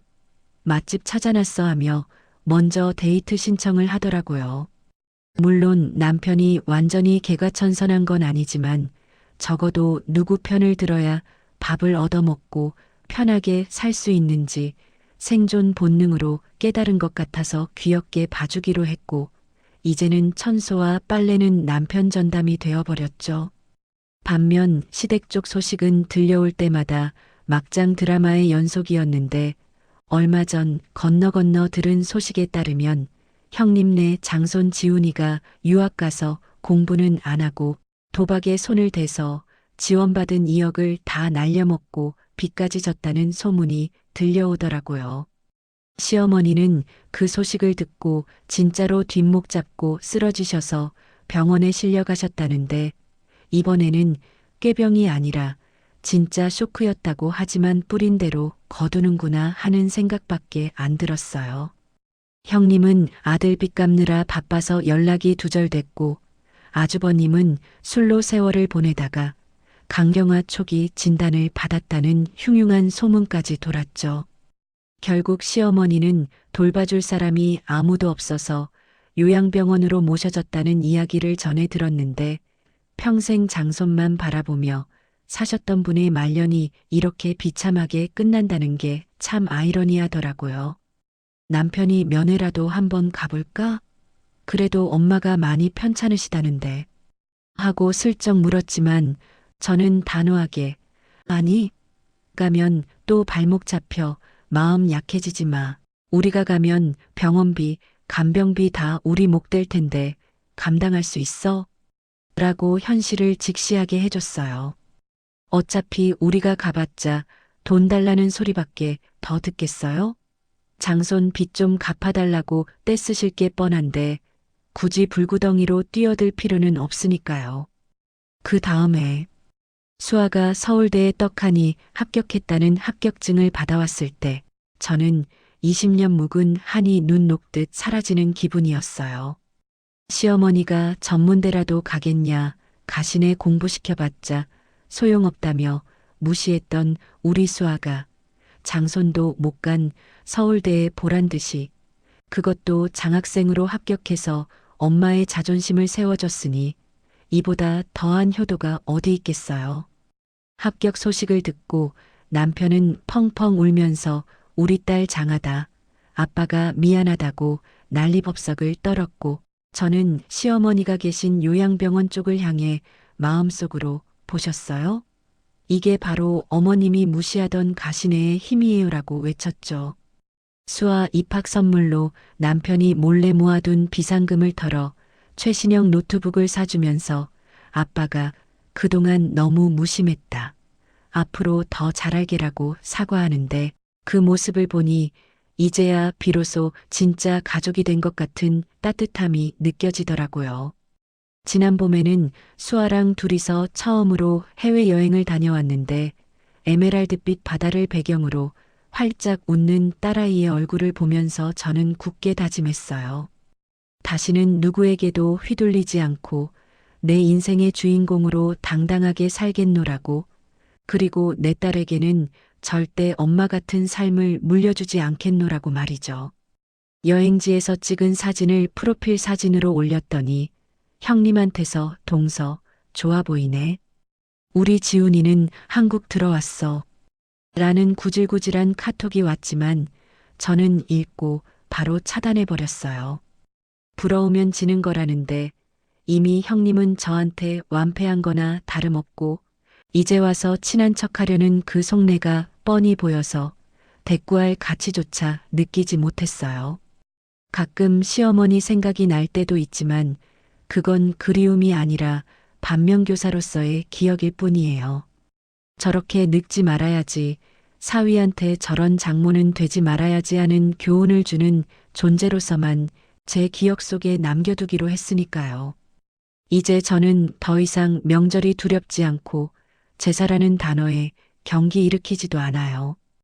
이번 추석에는 남편이랑 수아랑 셋이서 강원도로 2박 3일 여행을 가기로 했는데 예전 같으면 전 부치느라 허리가 끊어졌을 그 시간에 동해 바다를 보며 회를 먹을 생각을 하니 벌써부터 설레서 잠이 안 올 지경이네요. 남편은 벌써 맛집 리스트를 뽑아놓고 여보, 여기 물회가 기가 막히대 하며 신나 있는데 그 모습이 밉지 않고 오히려 사랑스럽게 느껴지는 걸 보니 저도 이제 마음의 여유가 생긴 모양이에요. 저는 이제야 비로소 깨달았어요. 가족이라는 건 일방적인 희생으로 유지되는 게 아니라 서로 존중하고 배려할 때 비로소 완성된다는 것을요.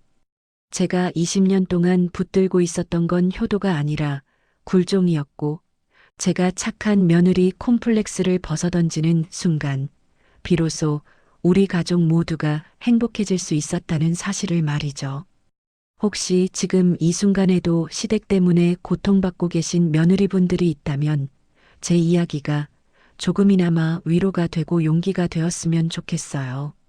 참는 게 능사가 아니고 효도가 의무는 아니라는 걸, 그리고 나 자신을 지키는 게 가장 중요하다는 걸 꼭 말씀드리고 싶거든요. 호구 며느리 탈출 어렵지 않아요. 용기 내서 아니오라고 말하는 순간 여러분의 인생은 180도 달라질 테니까요. 저를 보세요. 20년 동안 바보처럼 살았지만 지금은 누구보다 행복하고 당당하게 제 인생을 즐기고 있잖아요. 여러분도 할 수 있어요.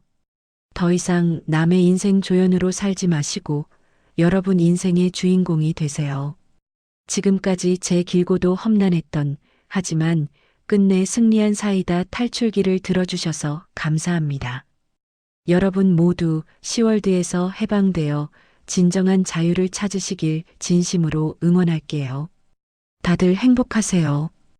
여러분, 정말 듣는 내내 가슴이 뻥 뚫리는 사이다 사연 아니었나요? 특히 장손에게는 2억이라는 거금을 쏟아부으면서 정작 똑똑하고 착한 손녀에게는 가시네라며 모진 말을 뱉던 시어머니의 모습에 정말 화가 많이 났는데요. 결국 할머니의 맹목적인 편애를 받던 장손은 무너지고 무시받던 손녀가 보란 듯이 명문대에 합격해 엄마의 자존심을 세워준 결말이 그 어떤 복수보다 짜릿하고 통쾌했습니다. 잘못된 차별과 편견 속에서도 딸을 훌륭하게 키워내신 사연자님의 단단한 사랑에 진심으로 박수를 보냅니다. 이제는 그 지긋지긋한 차별 없는 세상에서 따님과 함께 마음껏 행복을 누리시길 바랍니다. 사연자님의 앞날에 이제는 눈물 대신 웃음만 가득하시길, 그리고 따님과 함께 걷는 그 길이 언제나 꽃길이길 진심으로 기원하겠습니다. 미진님께 응원의 댓글을 남겨주세요. 오늘도 끝까지 함께 해주셔서 감사합니다.